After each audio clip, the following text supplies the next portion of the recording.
Los vencedores, capítulo 9. El hijo varón, tercera parte. Una vez que tenemos la luz que nos alumbra, volvemos a Apocalipsis 12 y continuamos disfrutando la visión que tuvo Juan y que el Espíritu desea hacer nuestra visión. Habíamos quedado en que el hijo varón no fue devorado por el gran dragón escarlata que estaba parado frente a la mujer que clamaba con los dolores de parto, sino que tan pronto como nació fue arrebatado para Dios y para su trono, y le fue dada la función de gobernar las naciones con vara de hierro. Después de que su hijo nació, el hijo varón resucitó y fue arrebatado para Dios y para su trono. La mujer huye al desierto, donde será sustentada por 1260 días, que equivalen a 3 años y medio, tiempo que durará la gran tribulación. Y la mujer huyó al desierto, donde tiene lugar preparado por Dios, para que allí la sustenten por 1260 días. Apocalipsis 12, versículo 6.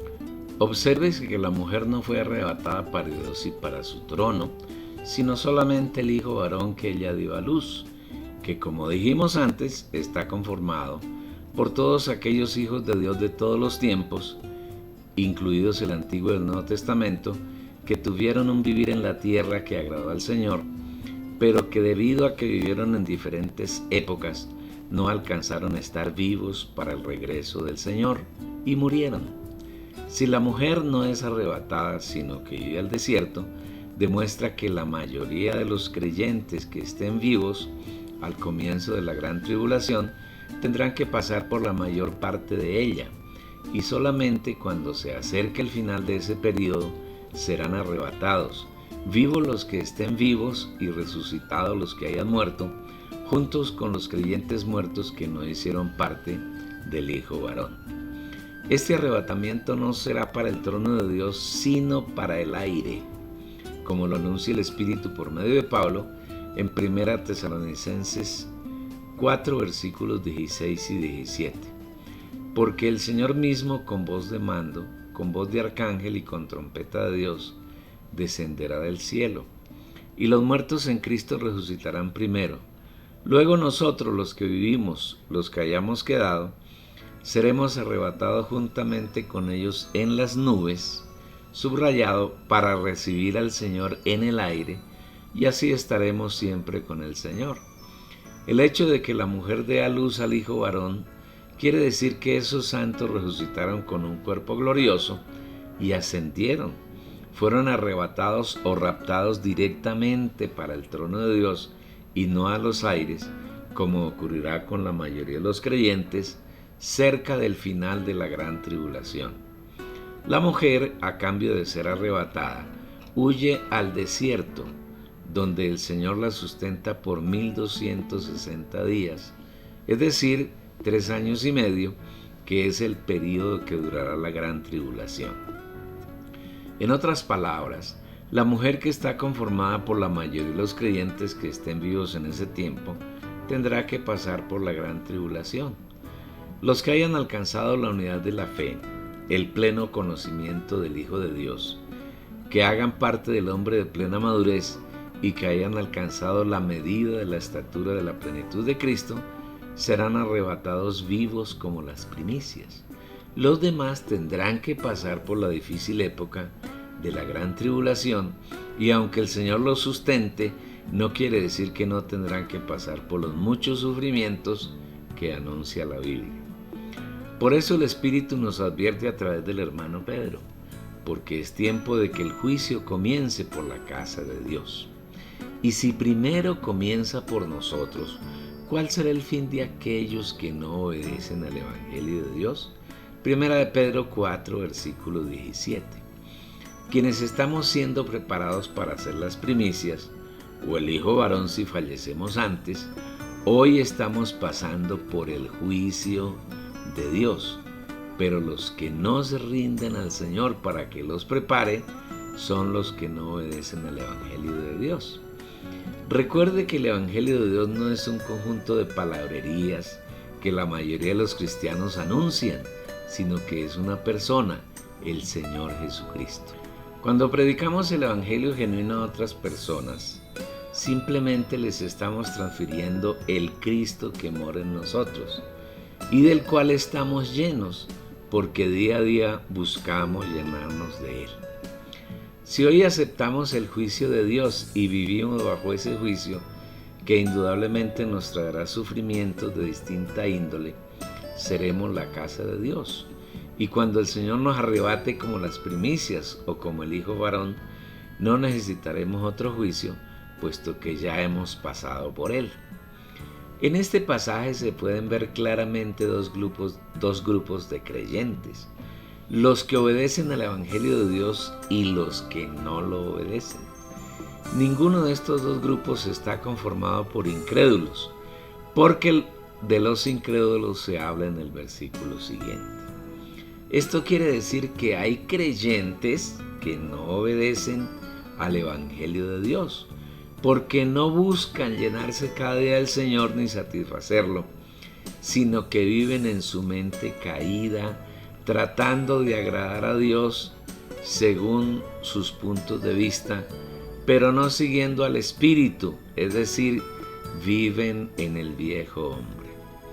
Mientras la mujer huye al desierto, en el cielo, delante del trono de Dios, ocurre un hecho maravilloso. Después hubo una gran batalla en el cielo.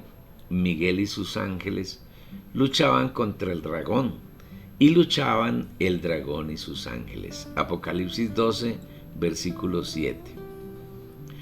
Debemos ser cuidadosos cuando leemos y consideramos la palabra de Dios.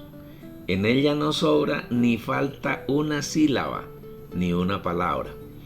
Cada palabra tiene un significado y debemos buscarlo acudiendo al Espíritu y yendo con humildad al trono de la gracia para alcanzar su gracia y su misericordia. Observa que el versículo comienza con el adverbio de tiempo después. Esto implica que lo que se narra es consecuencia del hecho de que el hijo varón ha sido arrebatado para Dios y para su trono. En otras palabras, lo que narra inmediatamente no podría ocurrir sin que el hijo varón fuese arrebatado primero. ¿Y qué ocurre después? Miguel y sus ángeles luchaban contra el dragón y luchaban el dragón y sus ángeles. Se delata una terrible batalla angelical en la que hay dos bandos bien definidos: Miguel y sus ángeles por un lado, y el dragón, que es Satanás, y sus ángeles por otro. Para que esta batalla se inicie, es necesario que antes sea arrebatado el hijo varón, y esa batalla se da en el cielo. Aquí se puede observar una vez más la importancia que Dios da a sus hijos, a su pueblo, a su criatura más importante, que es el hombre. El Señor hubiese podido ordenar que esa batalla se diese en cualquier momento, y no hay duda de que Miguel, que es el arcángel guerrero en el ejército angelical del Señor, hubiese ganado la batalla. Pero el Señor prefirió esperar hasta que el hijo varón fuese formado, resucitado y arrebatado. Solamente hay dos grupos de creyentes que serán arrebatados al cielo: las primicias vivas, que son los vencedores vivos que serán transformados en un instante y llevados al trono de Dios en el cielo, y su función allí será que el Padre, el Cordero y el Espíritu disfruten de los primeros frutos de su obra de redención. El segundo grupo es el hijo varón, que insistimos son los hermanos que vivieron como primicias en la tierra, pero que pasaron por la muerte. El Señor los resucitará, es decir, serán dados a luz por la mujer que está encinta y arrebatados para Dios y para su trono. Como estos creyentes son muy fuertes, están totalmente llenos de la naturaleza, la vida, la riqueza y el poder de Dios, su función es la de provocar que se dé la batalla entre los dos bandos: Miguel y sus ángeles por un lado, y el dragón, Satanás, y sus ángeles por el otro lado. Es posible que estos santos, los que conforman el hijo varón, participen de esa batalla, luchando contra Satanás al lado de Miguel y sus ángeles, así como es posible que también las primicias vivas estén en esa batalla, porque los dos arrebatamientos ocurren casi a la vez. ¿Cuál es el resultado de la batalla? No podía ser distinto al que vio Juan hace casi 2000 años, pero no prevalecieron ni se halló ya lugar para ellos en el cielo. Apocalipsis 12, versículo 8. Satanás y sus ángeles perdieron la batalla, como tiene que ser. La primera gran derrota la sufrieron en la cruz, cuando el Señor Jesús exhibió públicamente al diablo y sus huestes angélicas, junto con sus demonios. Satanás entiende que es un derrotado y por eso trata de hacer el mayor daño posible a la humanidad, porque sabe que nunca le ganará la batalla al Señor. Satanás estaba convencido que al matar al Señor en la cruz lo derrotaría, pero no se dio cuenta que el derrotado fue él, porque la muerte del Señor Jesús estaba establecida en el plan de Dios desde antes de la fundación del mundo. Es por eso, por lo que Hebreos 2, versículo 14 dice: así que, por cuanto los hijos participaron de carne y sangre, él también participó de lo mismo, para destruir por medio de la muerte al que tiene el imperio de la muerte, esto es, al diablo.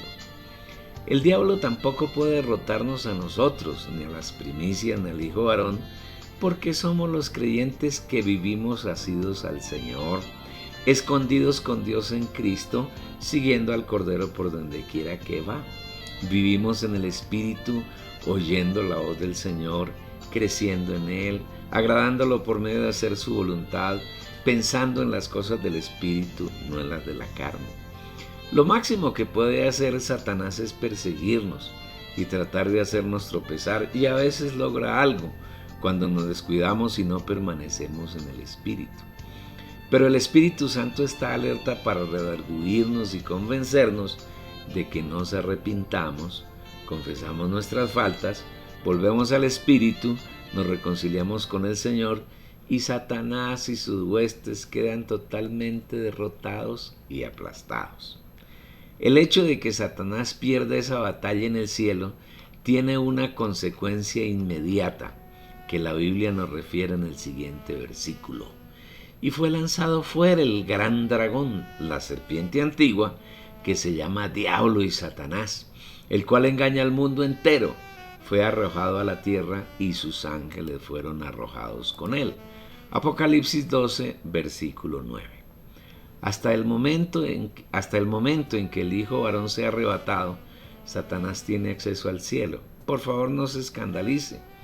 Más bien despójese de sus conceptos religiosos y lea bien lo que dice la Biblia. Una prueba más de este aspecto lo encontramos en Job, que es otro de los libros que conforman la Biblia, la palabra de Dios. Un día vinieron a presentarse delante de Jehová los hijos de Dios, entre los cuales vino también Satanás.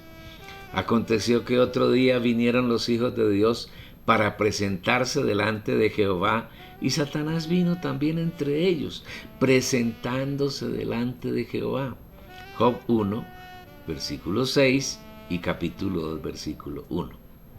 Los ángeles, Satanás es un ángel, son hijos de Dios, no en el sentido de que sean partícipes de la naturaleza divina, como somos partícipes los creyentes, sino en el sentido de que fueron creados por Dios. Es decir, Dios es su origen, y por eso la Biblia les da el trato de hijos de Dios. Satanás fue a presentarse delante de Dios junto con otros ángeles. Debido a esa contaminación del diablo, la Biblia afirma que Jesús fue sentado en lugares celestiales por encima de Satanás y sus ángeles, la cual operó en Cristo resucitándole de los muertos y sentándole a su diestra en los lugares celestiales, sobre todo principado y autoridad y señorío y poder, y sobre todo nombre que se nombra no solo en este siglo, sino también en el venidero. Efesios 1, versículos 20 y 21. Hebreos 7, versículo 26 afirma que Jesús como sumo sacerdote es más alto, más sublime que los cielos, porque tal sumo sacerdote nos convenía, santo, inocente, sin mancha, apartado de los pecadores y hecho más sublime que los cielos.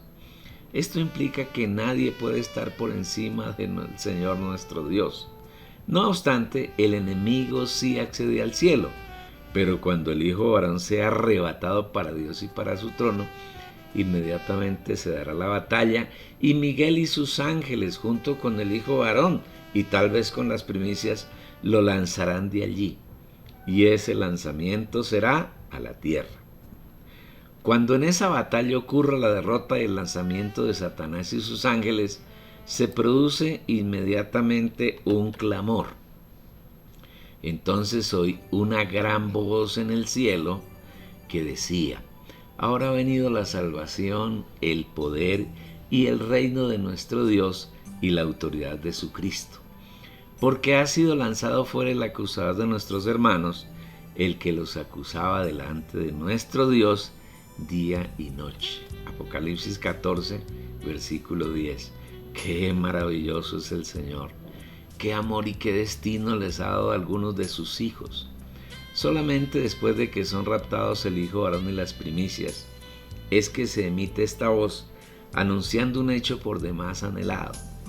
Ahora ha venido la salvación, el poder, el reino de nuestro Dios y la autoridad de su Cristo. El Hijo varón es el arma que el Señor prepara para arrojar a Satanás y a sus ángeles a la tierra. ¿No es maravilloso que el Señor nos haya dado ese privilegio? Cuando este hecho se dé, entonces la salvación, el poder, el reino y la autoridad del Cristo de Dios serán realidad. Porque gracias a que el Hijo varón ha sido raptado al cielo, ya no hay más lugar para el diablo y su ejército de maldad. Ahora el cielo estará completamente limpio. Ya Satanás no podrá presentarse delante de Dios para acusar a sus escogidos. El Hijo varón será el impedimento para que Satanás se asome al cielo. Ahora el cielo estará dispuesto para que el Señor disfrute de sus primicias que ha ganado, y ya no hay ningún estorbo, porque ha sido lanzado fuera el dragón, que es la serpiente antigua y que también se llama Diablo y Satanás, y que se dedicó a engañar a las personas que están en el mundo. Además de engañar al mundo, ¿qué más hace Satanás? El acusador de nuestros hermanos, el que los acusaba delante de nuestro Dios día y noche.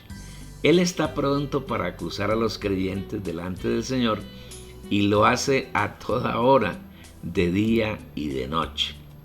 Cuando los creyentes cometemos errores y faltas, Satanás se presenta delante del Señor para acusarnos, para hacerle ver a Dios las faltas y errores que hemos cometido. Naturalmente, este hecho contrista al Señor y la unción deja de fluir en nuestro interior. Sin embargo, el Espíritu Santo trabaja en nosotros para que volvamos a la comunión con el Señor, en la que mediante su luz somos iluminados, confesamos nuestras faltas, nos arrepentimos, el Señor nos limpia con su sangre, perdona nuestros errores, nos reconcilia con Él y la comunión queda establecida nuevamente. Satanás queda, comillas, fastidiado, una vez más ha sido derrotado. ¿Y cómo derrotamos los creyentes a Satanás y silenciamos sus acusaciones? Por 3 medios, y ellos le han vencido por medio de la sangre del Cordero y de la palabra del testimonio de ellos, y menospreciaron sus vidas hasta la muerte. Apocalipsis 12, versículo 11. Primero, la sangre del Cordero. La primera de las armas que tenemos para vencer al dragón escarlata, que también he llamado la serpiente antigua, diablo o Satanás, es la sangre del Cordero. Cuando el Señor Jesús murió en la cruz, derramó su sangre, porque este es un requisito exigido por Dios para que pueda haber remisión de los pecados. Sin derramamiento de sangre no se hace remisión. Hebreos 9, versículo 27. Debemos entender que la vida bios, la vida física, natural o biológica, está en la sangre de los hombres. Cuando la sangre abandona el cuerpo o deja de circular, el hombre muere y deja de existir en la tierra. Con la muerte del Señor se cumplió la sentencia que Dios había proferido sobre el hombre cuando le dijo a Adán que si comía del árbol de la ciencia del bien y del mal, moriría. Mas del árbol de la ciencia del bien y del mal no comerás, porque el día que de él comieres, ciertamente morirás. Génesis 2, versículo 17. Como el hombre comió del fruto de ese árbol, Dios no tenía la posibilidad de evitarle la muerte, porque ya había dictado su sentencia. El hombre tenía que morir. La semilla de la muerte había entrado en él y todos los hombres tenemos que morir. Por tanto, como el pecado entró en el mundo por un hombre y por el pecado la muerte, así la muerte pasó a todos los hombres por cuanto todos pecaron. Romanos 5, versículo 12.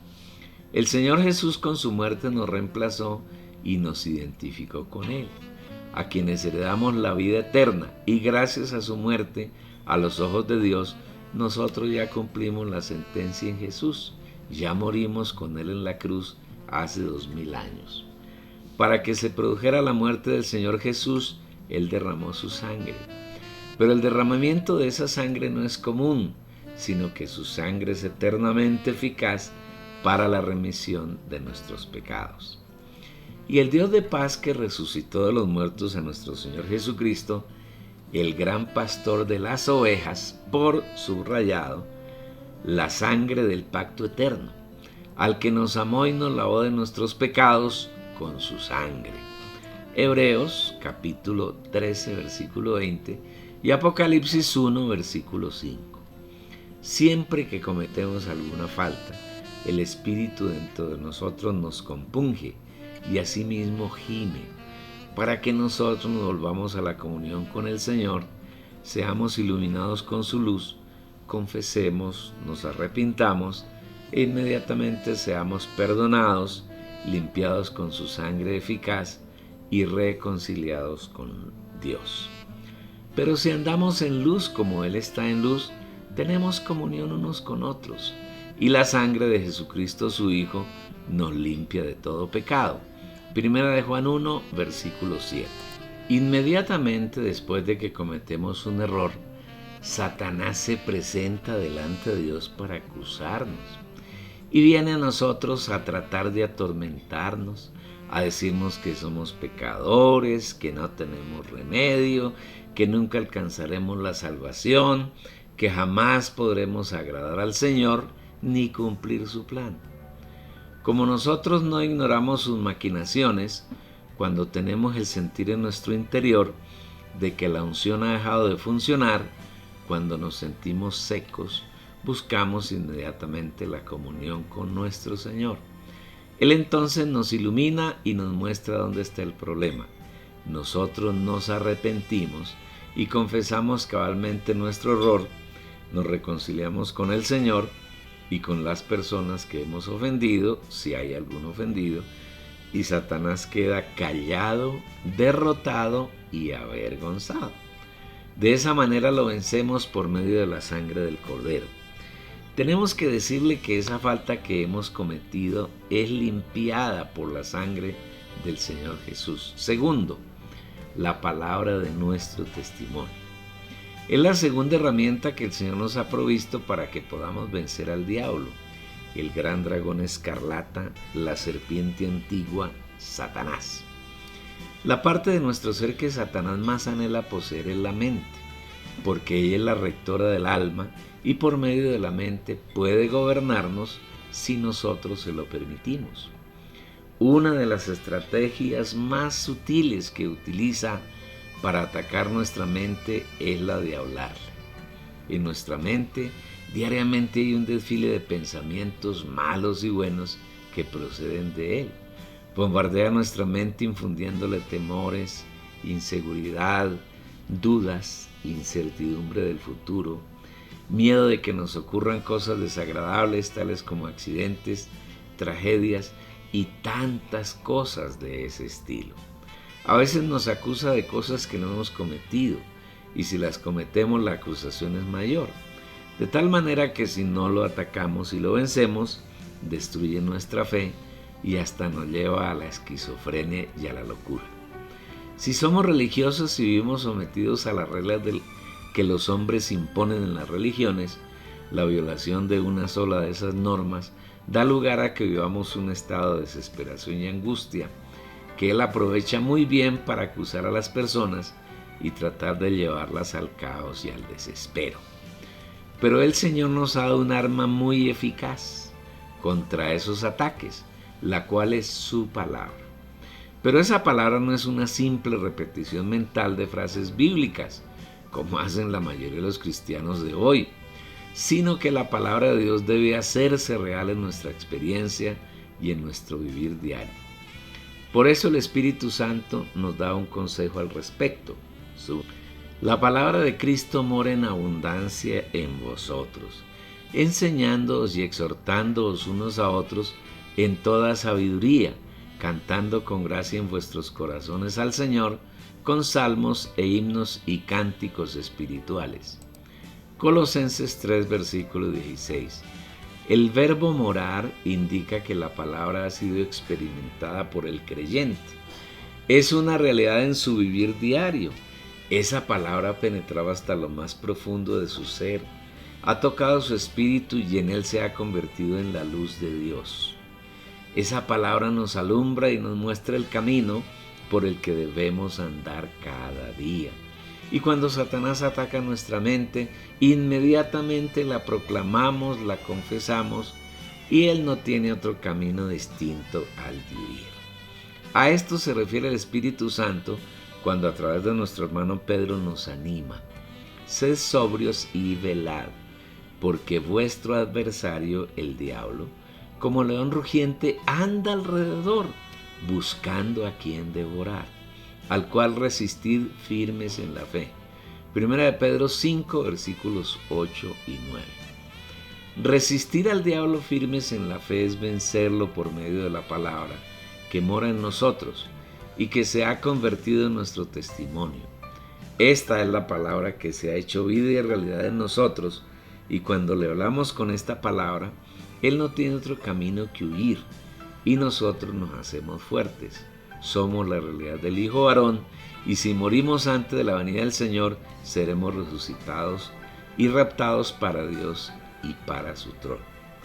Un ejemplo fabuloso de cómo vencer a Satanás por medio de la palabra de nuestro testimonio nos lo dio el Señor cuando en 3 ocasiones fue tentado por el diablo. En los 3 momentos el Señor se limitó a responderle con la palabra. Él respondió y dijo: escrito está, no solo de pan vivirá el hombre, sino de toda palabra que sale de la boca de Dios. Jesús le dijo: escrito está también, no tentarás al Señor tu Dios. Entonces Jesús le dijo: vete, Satanás, porque escrito está, al Señor tu Dios adorarás y a Él solo servirás. Mateo 4, versículos 4, 7 y 10. La palabra que salía y sale de la boca de Jesús es Dios mismo, es el Espíritu. Y ante Él, el diablo no puede hacer nada. No le quedó camino distinto al de no molestar más al Señor y dejarlo. El diablo entonces le dejó, y aquí vinieron ángeles y le servían. Versículo 11. Si un creyente no aprende a vivir en el Espíritu, fácilmente es atacado por Satanás, y él buscará la más pequeña ocasión para molestarlo. Si es así, entonces se debe contraatacar con la palabra del Señor, pero se debe recordar que esa palabra debe haberse constituido suficientemente en el creyente, lo que es el equivalente a que la palabra more en abundancia en nosotros. Obsérvese que el morar de la palabra debe ser abundante. Nuestro ser interior es como un gran depósito que debemos llenar todos los días para que tengamos suficiente provisión para nutrirnos y crecer en el Señor, para suplir a otros y para guerrear contra nuestro enemigo y vencerlo. Y de esa manera seremos parte del Hijo varón. Tercero, menosprecien sus vidas hasta la muerte. La tercera herramienta con la que el Señor suple al hijo varón para vencer a Satanás es la de negar sus vidas hasta la muerte. La palabra que usa el griego en la Biblia, que se ha traducido al español como vida, es psique, que hace referencia a una de las tres partes que tiene el ser humano, el alma. En este y en otros libros que hemos escrito, tratamos el tema con alguna profundidad y tratándose de un aspecto bien sensible, trascendental e importante, deseamos tocarlo nuevamente. Se debe recordar que el ser humano tiene tres partes: espíritu, alma y cuerpo. Cuando el Señor creó al hombre, lo formó del polvo de la tierra, le dio un cuerpo, y después sopló en él aliento de vida, es el espíritu humano. Y de la unión del espíritu con el polvo de la tierra resultó el ser viviente, que es el alma humana, que es la persona, la personalidad del hombre. Entonces Jehová Dios formó al hombre del polvo de la tierra y sopló en su nariz aliento de vida, y fue el hombre un ser viviente. Génesis 2, versículo 7. Dios le dio al hombre un espíritu aliento de vida, para que en ese espíritu él pudiera mezclarse con el hombre. En un creyente, los dos espíritus, el de Dios y el del hombre, llegan a ser uno solo. Pero el que se une al Señor, un espíritu es con él. 1 Corintios 6, versículo 17.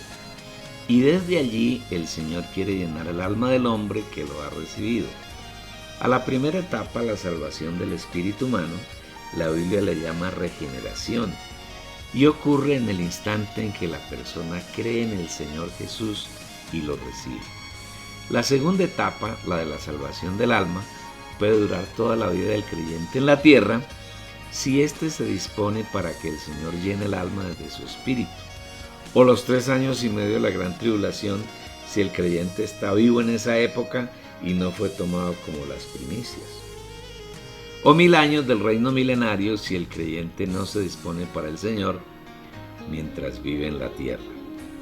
En la salvación del alma se dan los procesos de santificación, conformación y transformación hasta llegar a la glorificación. Finalmente, la salvación del cuerpo será instantánea, cuando el Señor regrese. Antes de la gran tribulación, las primicias, que son los vencedores vivos, serán transformados en un instante y serán raptados al monte de Sión, al trono de Dios. Inmediatamente antes de ellos, los que hacen parte del Hijo varón serán resucitados con un cuerpo glorioso y llevados a Dios y a su trono. Estos dos grupos conforman la totalidad de las primicias de las que habla Apocalipsis 14, versículos 1 al 5. Cerca del final de la gran tribulación, los creyentes que están muertos y que no resucitaron como el Hijo varón, y los que murieron durante la gran tribulación, serán resucitados con un cuerpo glorioso y llevados a los aires para presentarse en el tribunal de Cristo, para ser juzgados y premiados entrando en las bodas del Cordero, o para ser disciplinados por 1000 años en las tinieblas de afuera, bajo lloro y crujir de dientes. Los santos que estén vivos hacia el final de la gran tribulación serán transformados y raptados a los aires para ser juzgados y recibir el mismo destino de los anteriores. El Señor creó en el hombre un espíritu para que el hombre lo reciba y sea santificado con la vida y la naturaleza divinas. También le dio al hombre un alma que tiene mente, voluntad y emoción, para que desde el espíritu humano Dios pudiera llenar esas tres facultades del alma del hombre hasta llevarlas a la total santificación por medio de saturarlas de la vida y la naturaleza de Dios. Finalmente, si el espíritu y el alma humana fueren santificadas, también lo será el cuerpo humano. Pero para lograr esa santificación, cuando fue creado, era necesario que el hombre comiera del árbol de la vida, que estaba en medio del huerto de Edén, y el cual representa a Dios. Pero el hombre no lo hizo así, sino que comió del árbol de la ciencia del bien y del mal, el cual representa a Satanás. En otras palabras, En lugar de llenarse de la naturaleza santa de Dios, se llenó de la naturaleza pecaminosa de Satanás. Dios entonces tuvo que interrumpir la comunión con el hombre. ¿Cómo hizo Satanás para introducir su naturaleza en el hombre? Usó la mente de una de las dos partes que conforman el hombre, la mujer. Satanás tocó la mente de Eva y la llevó a razonar. Sembró dudas en su mente con respecto a la sinceridad y fidelidad de Dios y logró capturar su mente, porque Eva la abrió para que Satanás la llenara. Una vez que el enemigo logró llenar de tinieblas la mente de Eva, todo su ser fue lleno de oscuridad. Ella tomó el fruto del árbol de la ciencia del bien y del mal, comió y le dio a su marido para que comiera. Él lo hizo y los dos fueron llenos de la naturaleza diabólica. Aunque Satanás no pudo llenar el espíritu del hombre, pero sí su alma, logró anular dos de las tres funciones que tiene el espíritu humano, la intuición y la comunión. Haciendo uso de la intuición, el hombre tiene conocimiento elevado y profundo de Dios, pero por causa de la caída, el hombre no podía conocer a Dios. Por eso la gente del mundo anda tan alejada del Señor, porque uno no ama a quien no conoce, y debido a que Satanás amorteció esa función en el espíritu del hombre, es muy difícil para el hombre mundano conocer a Dios. Inclusive muchos creyentes genuinos no saben ejercitar la intuición de su espíritu e ignoran completamente la persona de Dios y su plan. Pero el hombre natural no percibe las cosas que son del Espíritu de Dios, porque para él son locura y no las puede entender, porque se han de discernir espiritualmente. 2 Corintios 2:14.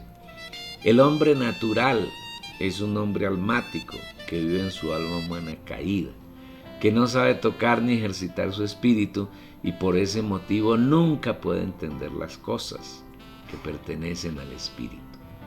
Satanás, con la caída del hombre, además amorteció la comunión, que es otra de las funciones del espíritu humano, y mediante ella el hombre se relaciona con Dios, tiene intimidad con Él, conoce sus secretos, sus misterios, sus deseos y sus necesidades. Cuando el hombre cayó, Dios lo echó del huerto de Edén, y fuera de allí no era posible tener comunión con el Señor. El huerto de Edén es el ámbito donde Dios y el hombre tienen comunión y es un tipo del espíritu humano. Concluimos aquí este capítulo. Mucha luz y revelación, estoy convencido de eso, que la has disfrutado mucho y que tú anhelas que otros disfruten. Envíales la dirección de la página www.las-primicias.com.